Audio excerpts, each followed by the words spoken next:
પ્રસ્થાપિત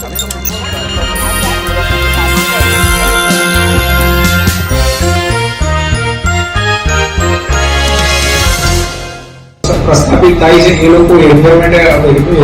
માટે આવ્યા હતા, માલ લઈને આવ્યા હતા. હરિપ્રકાશ જાટ કરીને છે એને ડિલિવરી આપી હતી. એ ડિલિવરી આપ્યા પછી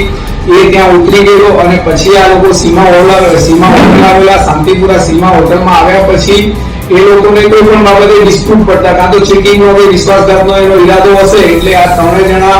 મળીને નાસી ગયેલા. અને ત્યારબાદ હરિપ્રકાશ જાટ જેને પોતાની સ્ક્રિપ્ટ ગાળેલી જે સ્ટોરી બનાવેલી એ બાબતે અહીં આવ્યો તો એના મનમાં એમ કે